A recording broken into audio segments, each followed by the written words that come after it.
I have. My wife and I moved here just over 2 years ago. So when Josh and my friends at Spillit asked me to talk today at this celebration of the 200-year anniversary of this great city, I decided to use it as an opportunity to learn more about our adopted home. So my wife accepted a position shortly after we moved here at Temple Israel. And for those of you that don't know, Temple Israel is the largest synagogue in the city of Memphis. They serve about 2,000 families here in the Memphis area and about 5,000 people total in the Mid-South. They're really, really big. Now, we're atheists, or at least not Jewish, and so you might think it odd, perhaps, that my wife would take a position, or such a critical position at such a large synagogue, but nothing could be further from the truth. Temple Israel, in fact, the entire Jewish community has welcomed us with open arms. We've been invited to bar mitzvahs and bat mitzvahs and Friday night Shabbat services and movie night, and we tried all different kinds of food that I still can't pronounce. And if you've never been to a Purim celebration, mark your calendars now. It is my new favorite holiday. You have to see this. It's kind of a thing. So, always a fan of great stories and history. I was particularly excited when my wife told me about the archive that they have at Temple Israel, which dates back to the temple's founding in 1854 here in Memphis. It's loaded with tons of information and data and great stories, so I knew as we were getting ready for this that would be a great place for me to start. So when I talked to them, they sent me to a book that basically details the history of Temple Israel, and it's by a woman named Judy Ringel, and it's been a great source of information and a guide as we kind of went through this process. So, Memphis, of course, is no stranger to the past or present struggle for civil rights and social justice, but I was surprised as I was learning about the history of Temple Israel how frequently this synagogue, this group of Jewish people were involved in that struggle, not only locally but also on a national level. So the first instance of this that jumped out at me was actually 102 years ago this week. The Commercial Appeal ran an article about a gentleman by the name of L. Persons. Now, he had been captured by a mob and was likely to be killed the next day at the corner of Wolf River and what is now Summer Avenue. The article also detailed the time that this was supposed to happen. Now, L. Persons was a black man, and he'd been accused of killing a 16-year-old white girl. He had been detained and interrogated and released, and then detained again, interrogated again, and released again, and then detained and then beaten until he confessed. No evidence ever surfaced that L. Persons actually committed the crime.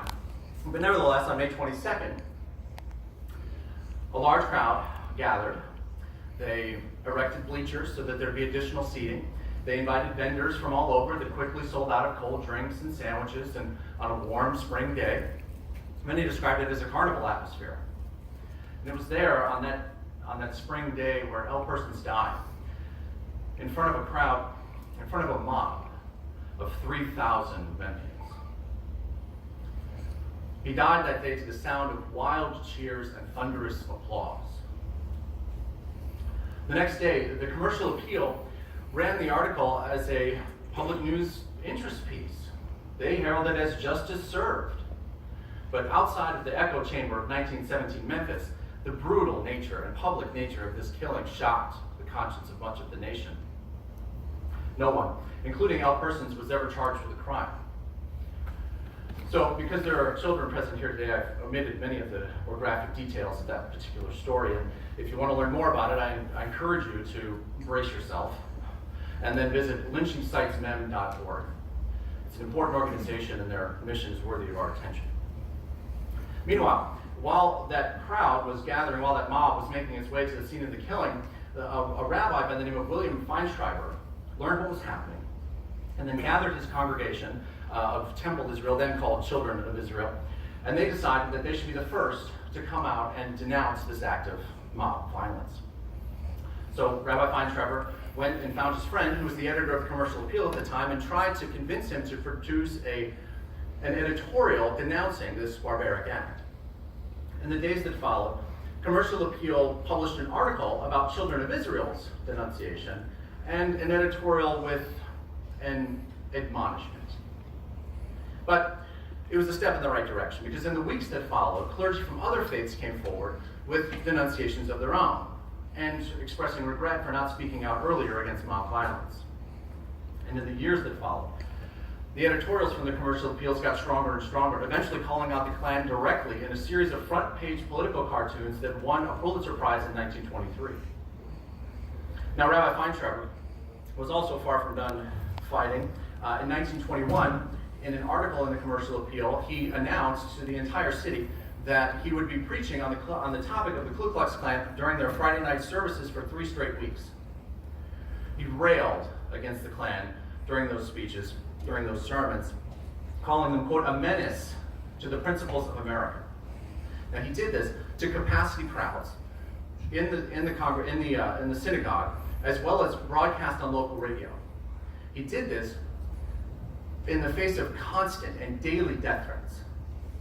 And while other rabbis and synagogues across the nation were under constant attack. It was dark times in Memphis, certainly the darkest for the person's family. But it was the 39-year-old rabbi with wire-rimmed glasses that was one of the first to step forward and stand for justice. It was his willingness to have the courage of his convictions that built a coalition of business leaders and civic leaders and religious leaders that still, to this day, work to bend the long arc of destiny toward justice. April 5th, 1968, the day after the King assassination, and nearly 50 years later, it was Rabbi James Wax, then the senior rabbi from Temple Israel and the president of the Memphis Ministers Association, that picked up the mantle that Rabbi Feintraber had left him. He led the march from St. Mary's Episcopal Church right into the office of Mayor Loeb. There, surrounded by clergy of a variety of different faiths, and broadcast on national television, he shook his finger in the face of the Memphis mayor and demanded that he speak out at last in favor of human dignity for every person. Now, many people credit the clergy, led by Rabbi Wax, with ending the sanitation workers' strike that paralyzed the city for more than 2 months. Now, Rabbi Wax's passion for civil rights and social justice was no surprise to the congregation of Temple Israel, because in 1946, when he accepted the position as an associate rabbi, and during his very first sermon to his brand new flock on the eve of Rosh Hashanah, told them, quote, social justice, the genuine concern for one's fellow man, is the cornerstone of Judaism, and it must become the cornerstone upon which the world is built. He continued in a deep and resonant voice, many of us give to charity, forgetting that, as Maimonides said, greater than giving to charity is to remove the need of it. In Judaism, charity is the last resort and justice is the first requirement. Justice is the last resort and charity is the last resort and justice is the first requirement. Powerful stuff. April 4th, 2019. I had the opportunity to see the current senior rabbi of Temple Israel continue the legacy of his predecessors when Rabbi Micah Greenstein was invited to speak at Calvary Episcopal Church downtown during their Lenten lecture series.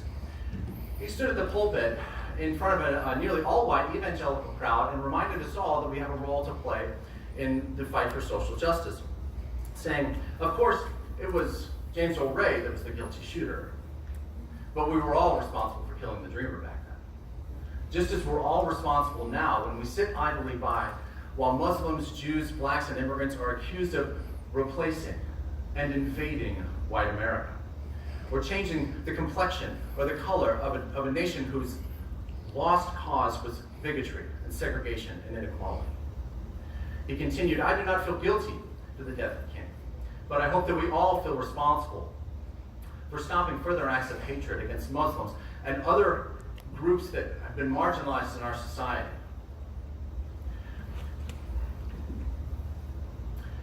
He continued that those groups are groups that Jesus the Jew would have run toward and not away from. Now, don't worry, friends, I'm not in any danger of converting anytime soon. But I will say that Rabbi Greenstein's words ring as true today as Rabbi Wax and Rabbi Feintraber before him.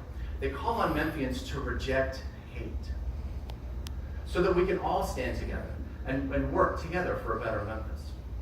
Now, I'm grateful to Josh and to the Pink Palace for inviting me to talk with you about all of this today. Now, obviously, the events and the topics that I've covered in the last few minutes here are insanely complicated.